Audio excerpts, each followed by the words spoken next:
심리학 용어 중에 회상 편향이라는 단어가 있어요. 과거의 어떤 특정한 시기나 일들을 그 실제보다 더 좋게 기억하거나 이상화하는 현상을 가리켜서 회상 편향이라는 표현을 씁니다. 우리가 흔히 입버릇처럼 하는 이야기들 중에 그런 표현 중에 그런 거 있잖아요. 그때가 좋았지. 그때 참 좋았지. 그 시절 좋았지. 등등의 표현들입니다. 물론 그 시절이 진짜 좋았을 수 있을지도 모르겠지만 실제 대부분의 삶의 과거를 한번 돌이켜 보시면 어려웠던 적이 훨씬 더 많았을 겁니다. 요새는 이제 페이스북이나 뭐 인스타나 뭐 이런 SNS나 뭐 네이버의 블로그 같은 데다 일기 쓰는 젊은이들이 많이 있잖아요. 그 친구들이 물론 저도 그렇지만 제가 쓴 그 시절에 쓴 글을 다시 지금 읽어보면 다 읽지 못합니다. 예. 이게 자다가 벌떡벌떡 일어나기도 하고 입을 차기도 하고 그때는 힘들었어요. 그런데 지금 그 시절을 회상해 보면 그때가 좋았지. 과거를 우리는 좀 미화시키는 경향이 있다. 심리학에서 이런 표현을 쓰거든요. 회상 편향과 함께 사람들이 자주 범하는 또 하나 심리학 용어가 있는데 심리학 용어 중에 재앙화라는 단어가 있어요. 실제보다 훨씬 문제를 더 심각하게 받아들이고 항상 최악의 결과만을 상상하는 사고 왜곡을 나타낼 때 재앙화라는 표현을 쓴다고 그럽니다. 이런 친구들 있잖아요. 시험을 망쳤어. 이제 내 인생은 끝났어. 안 끝납니다. 시험 한 번 망쳤다고 인생이 끝나진 않잖아요. 그러나 그것을 입버릇처럼 말하는 친구들이 있어요.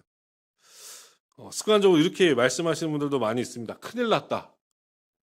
그런데 알고 보면 큰일 아닐 때가 많습니다.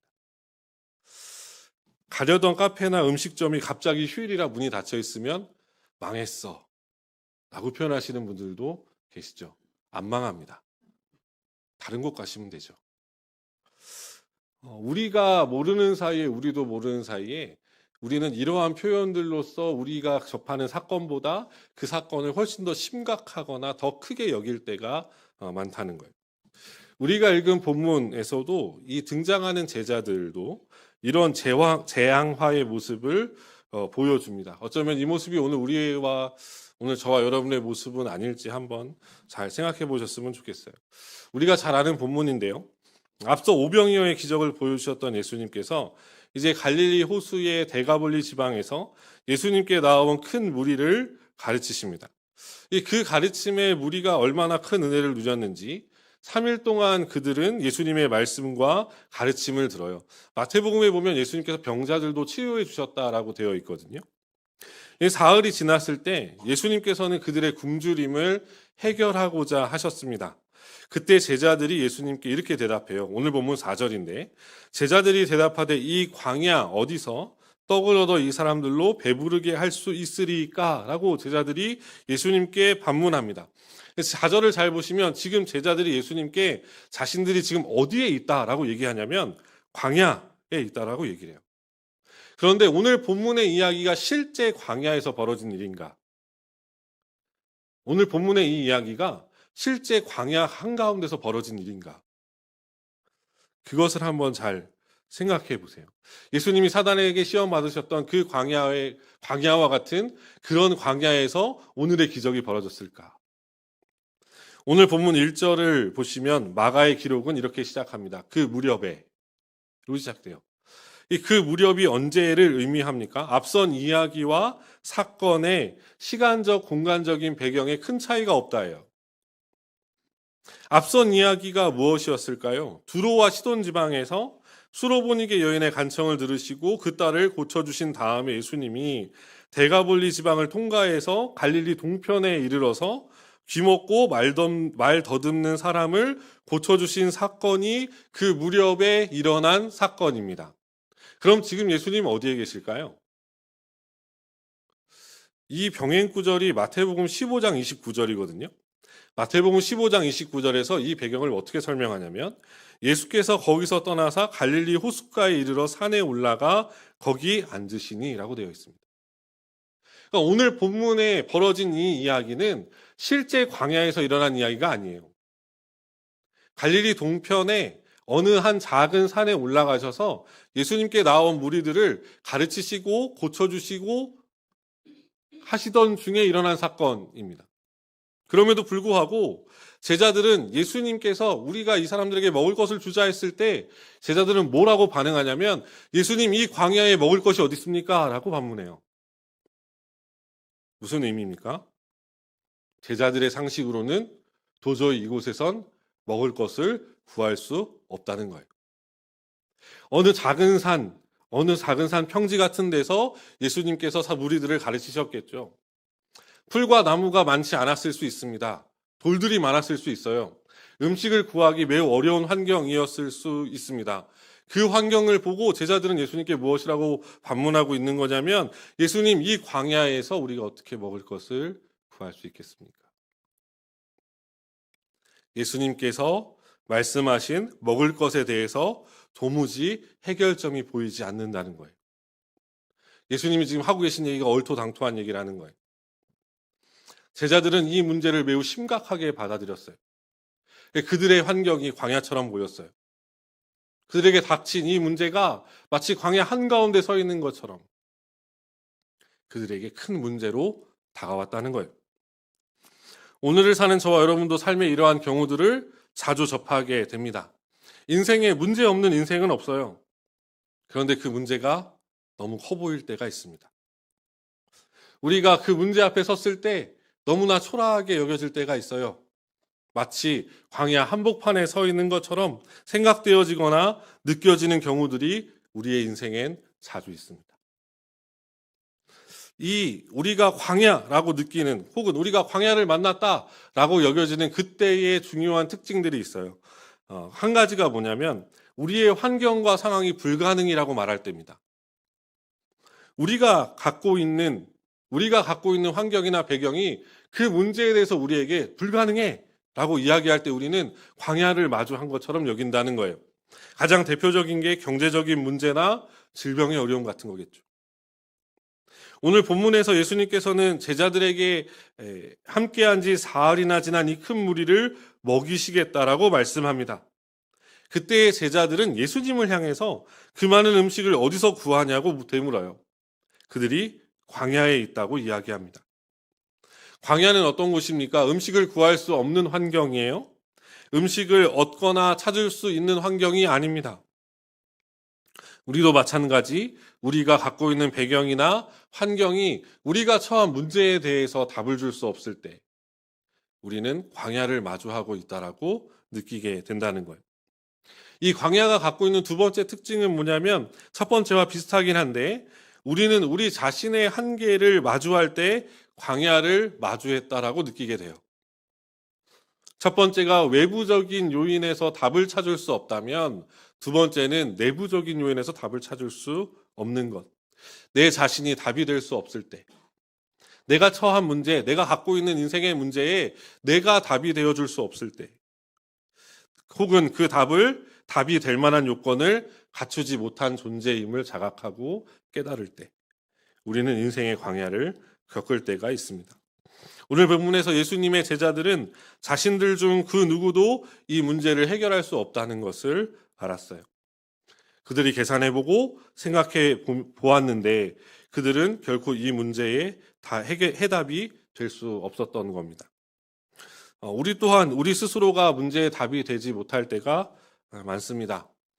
우리 스스로가 뛰어난 것 같고 많은 것을 알고 있는 것 같고 많은 것을 소유하고 있는 듯 보이지만 인생의 작은 문제 앞에서도 우리는 종종 세상을 잃은 듯한 침륜을 겪을 때가 많습니다. 결국 우리가 인생의 광야라고 인식하고 그 광야를 지나갈 때 가장 중요한 것은 그 광야에 함께하고 계신 분을 보고 깨닫고 신뢰할 수 있는가 하는 점입니다. 왜냐하면 우리가 광야라고 느끼는 그곳에 그분도 함께 계시고 그분은 아무것도 보이지 않는 것만 같은 바로 그곳에서 우리에게 먹고도 남음이 있는 채우고도 남음이 있는 풍성한 은혜로 베푸시는 분이시기 때문에 그렇습니다. 오늘 본문에서 예수님과 함께한 제자들은 예수님이 그곳에 계셨음에도 불구하고, 그리고 예수님께서 떡 5개와 물고기 2마리로 5,000명을 먹이시고도 남음이 있는 그 사건을 몸소 경험했음에도 불구하고 그곳에 함께 계신 예수님을 보지 못했어요. 우리의 시각적인 눈으로 보지 못했다는 의미가 아니라 믿음의 눈으로 예수님을 보지 못했다는 겁니다. 우리도 얼마든지 본문의 제자들과 같을 수 있습니다. 예수님 함께 계시지만 문제 앞에 초라해져서 그 예수님을 믿음의 눈으로 바라보지 못할 때 많아요. 바라기는 우리의 인생에 수도 없이 찾아오는 광야의 때에 그곳에 함께 계신 우리 주님을 믿음의 눈으로 바라보고 기대와 소망으로 그 앞에 나아갈 수 있는 저와 여러분 되기를 간절히 소망합니다. 이 이야기만 하고 마칠 겁니다. 그래서 예수님께서 우리의 광야를 어떻게 채우시는가? 오늘 본문에서 예수님은 우리의 광야를 어떻게 채우시겠다고 말씀하시는가? 첫 번째는 무엇이냐면 예수님께서는 우리를 긍휼히 여기고 계심을 우리는 굳게 확신해야 돼요. 예수님 우리를 긍휼히 여기시는 분이십니다. 오늘 본문 2절의 말씀인데, 내가 무리를 불쌍히 여기노라. 그들이 나와 함께 있은지 이미 사흘이 지났으나 먹을 것이 없도다. 예수님이 그 무리를 바라보시면서 뭐라고 표현하시냐면 불쌍히 여긴다라고 표현하세요. 근데 여기서 불쌍히라고 번역되어 있는 헬라어가 스플랑크 니조마이라고 하는 단어인데, 이 스플랑크 니조마이라는 단어가 공간복음에 총 12번 쓰입니다. 공간복음에 12번 나와 있는데 12번 모두 공궁에 빠져 있는, 어려운 상황에 처해 있는 상대방에 대한 구체적인 필요를 느끼고 도울 때 쓰여져요. 이 동사가 갖고 있는 어원적인 의미가 되게 중요한데, 이 어원적인 의미는 뭐냐면 어려움에 처한 상대방을 보고 오장육부가 움직일 정도로 마음이 쓰이다예요. 그러니까 그 사람을 향한, 그 상대방을 향한 마음이 얼마나 애절한지 그 마음이 우리 안에 있는 오장육부를 움직이게 한다. 예수님 그만큼 우리를 향해 마음 쓰고 계시다. 우리를 그렇게 바라보고 계시다. 예수님이 인생의 광야를 만나 우리를 그렇게 여기시고 바라보고 계시다. 예수님은 우리를 긍휼히 여기시는 분이시라는 확신이 우리 마음에 있어야 돼요.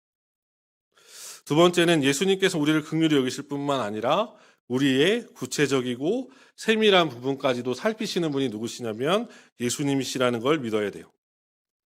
예수님 우리의 모든 디테일까지 다 살피시는 분이시다.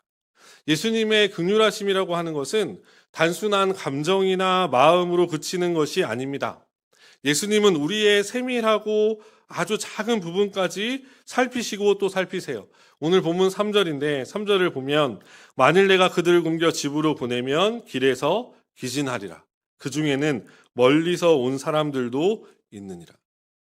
수많은 무리가 예수님 앞에 나와왔어요. 그런데 예수님은 그들 중에서 멀리서 온 사람들도 있음을 기억하시고 보시고 그들이 그대로 돌려보냈을 때 길에서 당할 어려움까지도 앞서 살펴보고 계시는 거예요.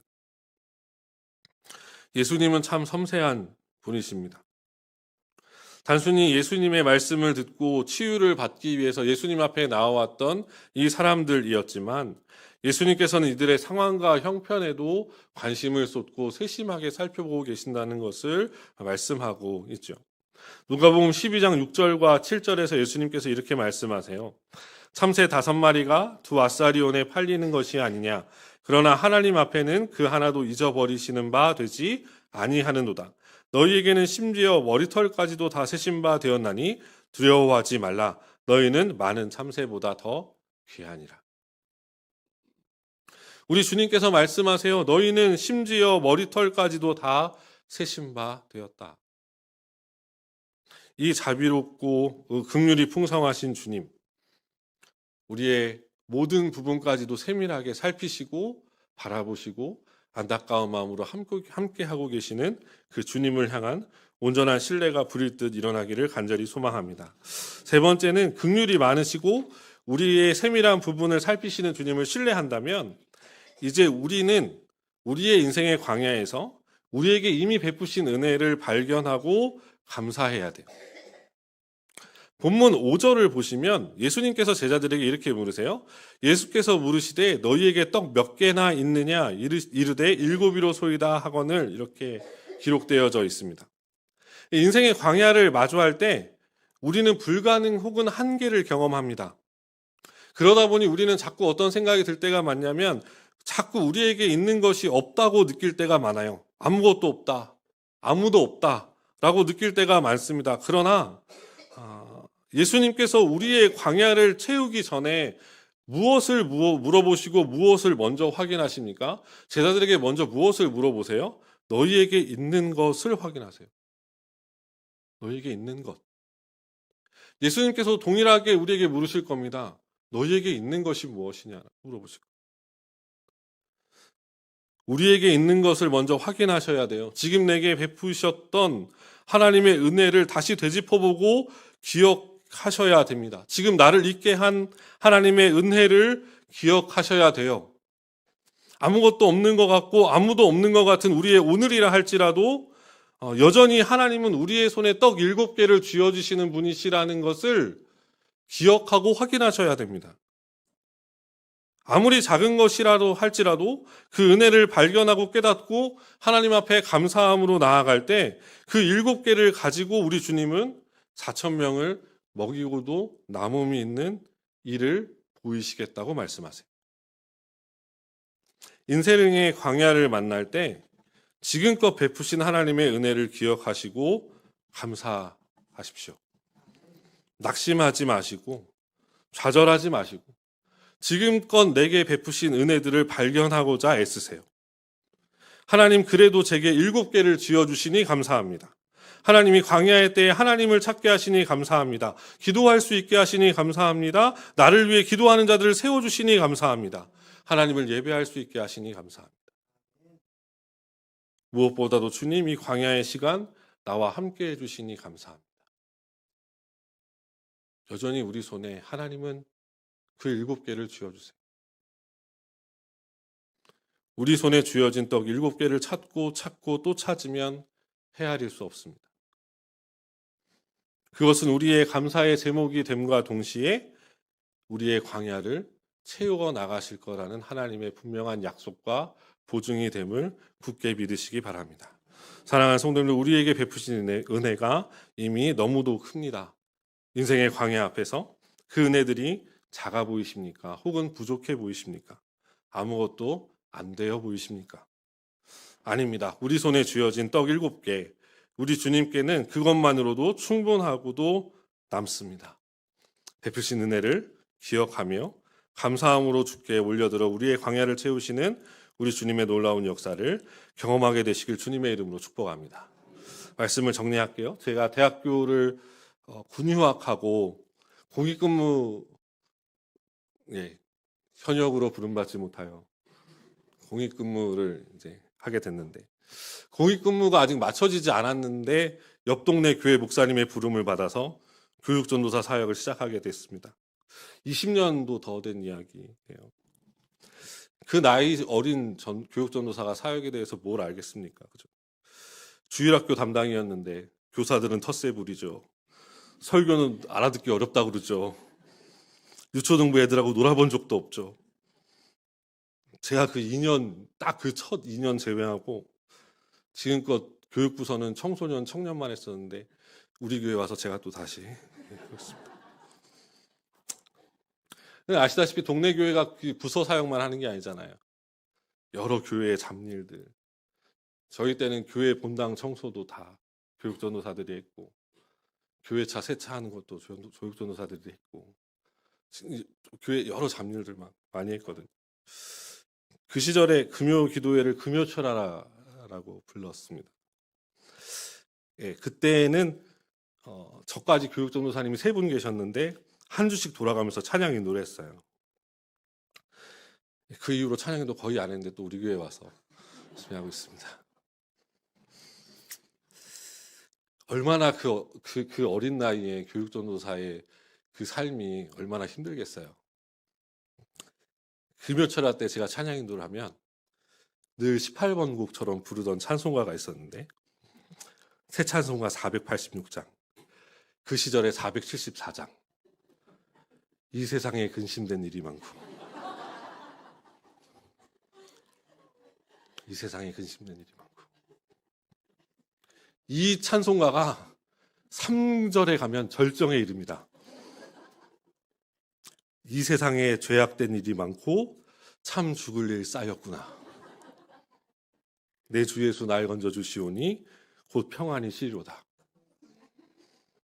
언젠가 그 다음 날 토요일 날 교육자 회의를 하시는데, 지금은 원로 목사님이세요. 지금 원로 목사님인데, 야 이 녀석아, 젊은 녀석이 뭐 그렇게 죽을 일이 많아? 네, 그렇게 야단치시더라고요. 그 기억이 아직 뚜렷한데. 근데 돌이켜보면 이 찬송가의 가사가 틀린 것이 없어요. 우리 안에 근심된 일이 너무 많아요. 평안이 없는 날이 너무 많아요. 곤고한 마음에 쉬고 싶지만 쉬지 못하는 날이 너무 많아요. 나의 한계 상황은 너무 자주 마주하고 통제 불능의 환경들은 너무 자주 일어나요. 너무 많은 위험과 위협이 있는 세상이잖아요. 제 유학 시절에 야간 알바 마치고 집에 돌아오는 길에 이슬람 친구들을 만났어요. 그때 저 정말 죽을 뻔했어요.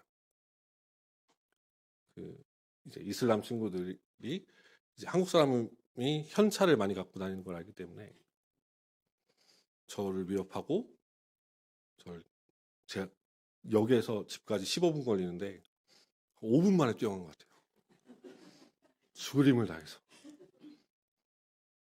지금은 웃으면서 얘기하지만 그때 당시에 반년 동안 해지면 못 나갔어요.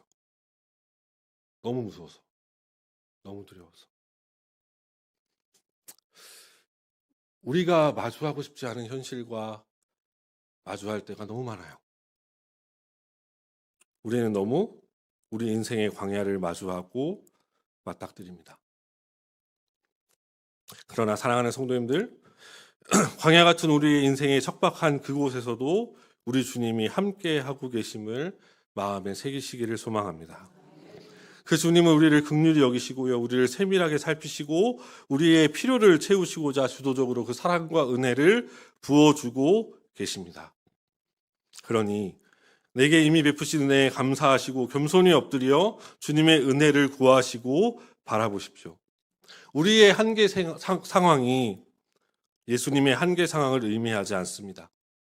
도리어 우리의 한계 상황은 우리 주님의 능력의 시간임을 기억하시고, 날마다 우리의 광야가 우리 주님의 채우심으로 말미암아 고통과 좌절과 낙심의 시간과 장소가 아니라 도리어 은혜와 축복과 전적인 의지의 시간과 장소로 변화되어지길, 날마다 그러한 하루하루를 살아가시길 우리 구주 예수 그리스도의 이름으로 축원합니다.